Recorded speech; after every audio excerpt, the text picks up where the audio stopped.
إن الذين قالوا ربنا الله ثم استقاموا تتنزل عليهم الملائكة ألا تخافوا ولا تحزنوا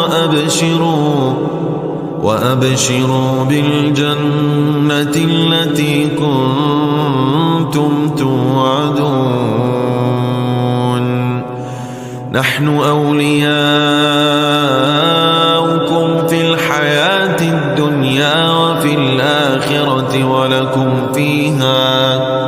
ولكم فيها ما تشتهي أنفسكم ولكم فيها ما تدعون